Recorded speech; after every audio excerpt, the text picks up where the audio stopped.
আসসালামু আলাইকুম। আশা করছি সবাই ভালো আছেন। আজকে আমি আপনাদেরকে এই গারারা ডিজাইনটি কাটিং এবং স্টিচিং করে দেখাবো। ভিডিওতে খুব সহজভাবে বোঝানোর চেষ্টা করেছি। আশা করছি ভিডিওটি শেষ পর্যন্ত দেখবেন। ভিডিও স্ক্রিনে একটি চিত্রের মাধ্যমে আমি এই গারারা ডিজাইনটির মাপগুলো বোঝানোর চেষ্টা করেছি। ডিজাইনটি তৈরি করার জন্য এটাকে দুই ভাগে ভাগ করে নিয়েছি, উপরের পার্ট এবং নিচের পার্ট। উপরের পার্টের জন্য মানে কোমর থেকে হাইয়ের একটু নিচ পর্যন্ত লম্বার মাপ নিয়েছি 14 ইঞ্চি। 14 ইঞ্চির সাথে 3 ইঞ্চি যোগ করেছি রাবার পটির জন্য 2.5 ইঞ্চির পরিমাণ এবং নিচে সেলাইয়ের জন্য 1/2 ইঞ্চি। তো মোট 17 ইঞ্চি পরিমাণ কাপড় কেটে নিতে হবে উপরের পার্টের জন্য।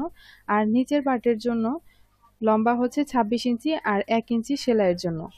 মোট ঘাড়ারাটি লম্বা হবে 40 ইঞ্চি। এইসব ডিজাইনের ঘাড়ারাগুলো সাধারণত যত বেশি ঘেরের হয় তত দেখতে সুন্দর লাগে। এটা আমার একটা 3 পিসের প্যান্টের কাপড় ছিল, তো আমি এই কাপড়টা দিয়ে আপনাদেরকে দেখানোর চেষ্টা করেছি। নেক্সট টাইমে আরও বেশি কাপড় দিয়ে আপনাদের সুন্দর ডিজাইনের ঘাড়ারা তৈরি করে দেখানোর চেষ্টা করব। এই ডিজাইনটি তৈরি করার জন্য এখানে 2.5 হাত বহরের 2.5 গজ কাপড় আছে।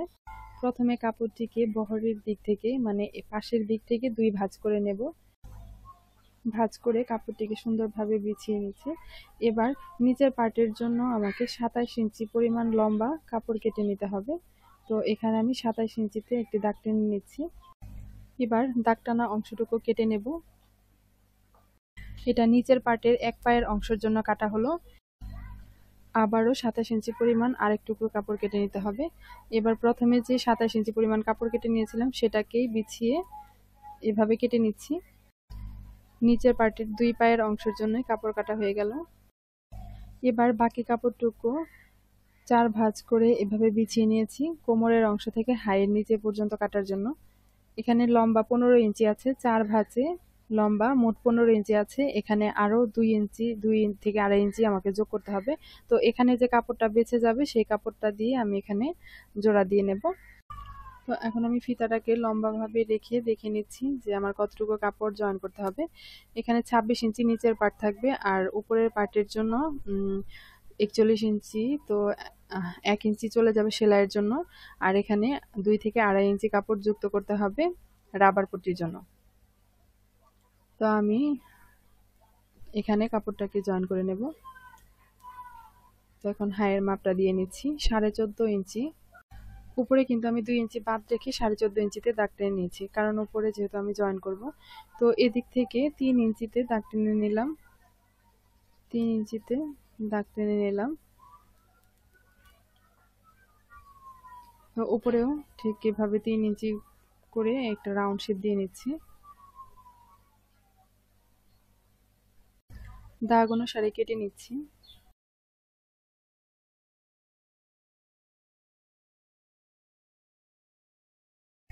এ পাশে জয়েন আছে, এটাকে ছাড়িয়ে নিতে হবে।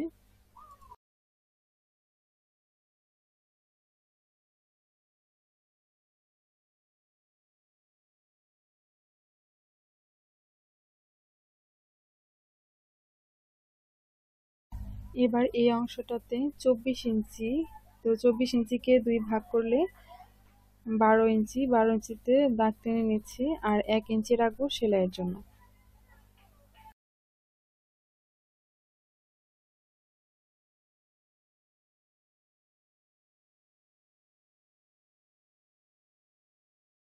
এবার উপরের দিকে যে 2.5 ইঞ্চি কাপড় জয়েন্ট করতে হবে, তো সেই কাপড়টুকু কেটে নিচ্ছি। 2.5 ইঞ্চি 2.5 ইঞ্চি করে মোট 5 ইঞ্চি। তো 5 ইঞ্চি কাপড় আমি এখান থেকে কেটে নেব। পরবর্তীতে এটাকে 2 ভাগ করে 2 পাশে লাগিয়ে নেব।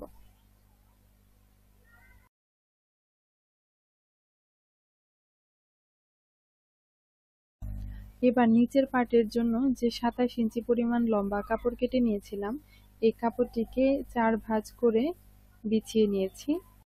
নিচের পার্টের উপরের অংশে ঘেরের পরিমাণ হবে 24 ইঞ্চি। তো 24 ইঞ্চিকে 8 ভাগ করতে হবে। এই কাপড়টা আমি 4 ভাঁজে ভাঁজ করে রেখেছি, 4 ভাঁজে ভাঁজ করা আছে। তো এখান থেকে 8 টুকরো কাপড় বের হবে। নিচের পার্টের জন্য উপরের ঘেরের অংশটুকু হবে 24 ইঞ্চি। 24 ইঞ্চিকে 8 ভাগ করলে 3 ইঞ্চি করে হয়, 3 8 24। তো 3 ইঞ্চির সাথে সেলাইয়ের জন্য আরও 1 ইঞ্চি যোগ করতে হবে। তাহলে 4 ইঞ্চি, মোট 4 ইঞ্চিতে দাগ টেনে নিচ্ছি। তো এই কর্নার থেকে 4 ইঞ্চিতে দাগ টেনে নিলাম, 4 ইঞ্চি। এবার একইভাবে এই পাশের কর্নার থেকেও 4 ইঞ্চি পরিমাণ দাগ টেনে নিব। এবার দাগ টানা দুটো অংশকে যোগ করে নেব, মাঝ বরাবর দাগ টেনে নিচ্ছি।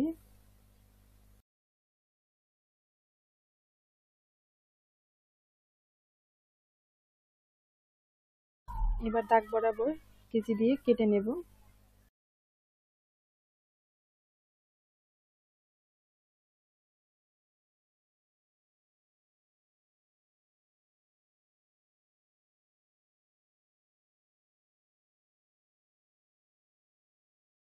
মাঝ বরাবর কাটা হয়ে গেছে। এবার এই পাশের যে জয়েন্টগুলো আছে এই জয়েন্টগুলো ছাড়িয়ে নেব।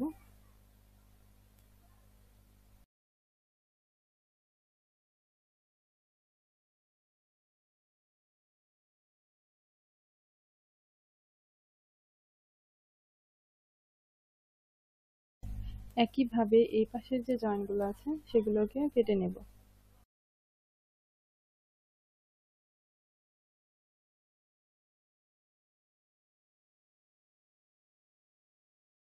এখানে মোট 8 টুকরো কাপড় আছে, এটা এক পায়ের অংশ।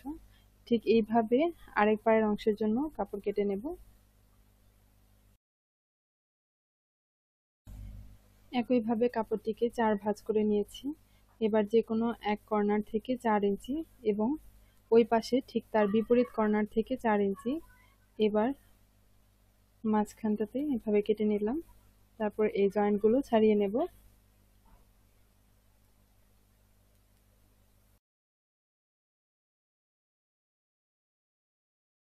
আমার কাটিং এর কাজ শেষ, এবার আমি সেলাই করে দেখাবো। তো সেলাই করার জন্য প্রথমে যে জিনিসটা খেয়াল রাখতে হবে, এই সোজা পার্টগুলো যে সোজা যে দিকটা দেখবেন এই পাশটা আমি সেলাই আগেই করব না। প্রথমে যে বাঁকা পাশটা থাকবে একটু কোনা, তো সেই পাশটা এরকম দুটো কাপড় নিয়ে আগে জয়েন করে নেব। কাটার সময় আপনারা চিহ্ন করে রাখতে পারেন সোজা পাশ এবং কোনা পাশ কোনটা। তো আমি যেহেতু দেখেই বুঝতে পারি যে কোনা পাশ কোনটা, তো কোনা পাশ চেনার উপায় আরেকটা আছে, যে কোনা পাশে দেখবেন যে সুতাগুলো একটু বেশি ওঠা ওঠা থাকে আর সুতাগুলো কাটা কাটা থাকে। এভাবে প্রত্যেকটাই জয়েন করে নেব।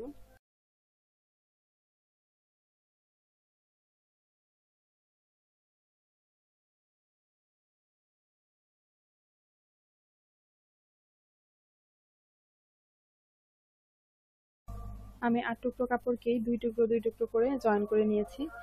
এবার এই একটার সাথে আরেকটা এভাবে সোজা পাশগুলো সেলাই করব।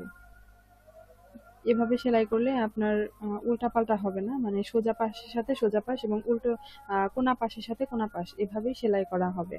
আর এভাবে সেলাই করলেই ড্রেসটা দেখতে সুন্দর লাগবে।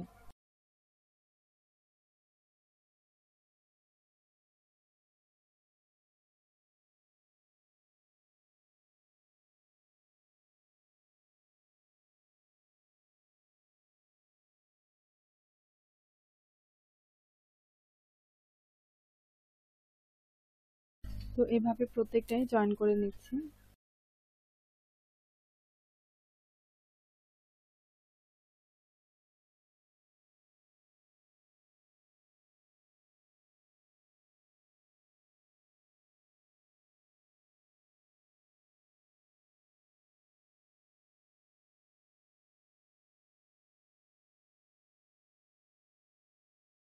একইভাবে অন্য পায়ের অংশটাও সেলাই করে নেব, সেটা আমি আর এখানে দেখাচ্ছি না। তো সেলাইগুলো শেষ হওয়ার পর এই সেলাইয়ের উপর আমি এই লেসটা লাগিয়ে নেব। লেসটাকে সেলাইয়ের উপর লম্বাভাবে বসিয়ে তারপর সেলাই করে নেব। তো সেলাই করার আগে এই পাশটাতে আমি ওভারলক সেলাই করে নেব, প্রত্যেকটাতেই ওভারলক সেলাই করে নেব। এই ওভারলক সেলাইটা আপনারা সাধারণ মেশিন দিয়েও করতে পারবেন। তো কিভাবে ওভারলক সেলাই সাধারণ মেশিন দিয়ে করতে হয় এর উপর যদি কোনো ভিডিও দেখতে চান তাহলে আমাকে কমেন্ট করে জানাতে পারেন। ওভারলক সেলাই করার পর এবার প্রত্যেকটা সেলাইয়ের ওপর এভাবে লেসটাকে বসিয়ে সেলাই করে নেব।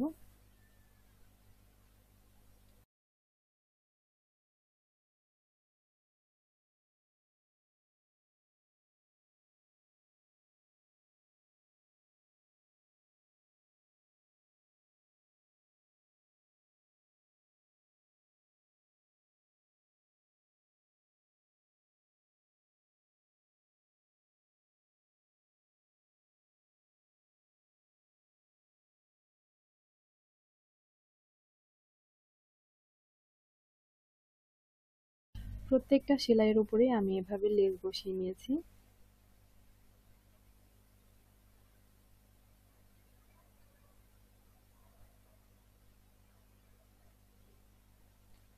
তো এবার যেটা করতে হবে, এই হায়ের অংশটাকে জয়েন দিয়ে নেব এবং উপরের পার্ট এবং নিচের পার্ট এই দুটাকে জয়েন করে নেব।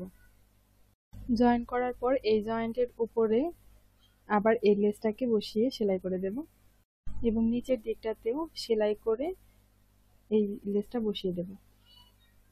প্রথমে ভাঁজ করে সেলাই করে নিব, তারপর লেসটাকে বসাবো। লেস লাগানোর কাজ শেষ। এবার লম্বার মাপটা দেখে নিচ্ছি ঠিক আছে কিনা। এবার দুটো কাজ বাকি আছে, কোমরের এলাস্টিকটা লাগাতে হবে এবং মাঝখানে সেলাইটা দিতে হবে, তাহলেই আমার ঘাড়ারা কমপ্লিট।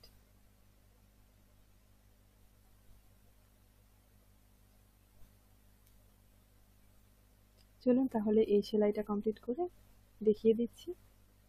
তৈরি হয়ে গেল সুন্দর ডিজাইনের এই ঘাড়ারাটি। ভিডিওটি বুঝতে যদি কোথাও কোনো সমস্যা হয় তাহলে আমাকে কমেন্ট করে জানাতে পারেন। ভিডিওটি কেমন লাগলো অবশ্যই কমেন্ট করে জানাবেন। ভালো লাগলে লাইক দিন, না লাগলে আনলাইক করে দিন। যারা এখন আমার চ্যানেলটিকে সাবস্ক্রাইব করেনি, নতুন নতুন আরও এ ধরনের ভিডিও পেতে আমার চ্যানেলটিকে সাবস্ক্রাইব করুন। ধন্যবাদ সবাইকে। আল্লাহ হাফেজ।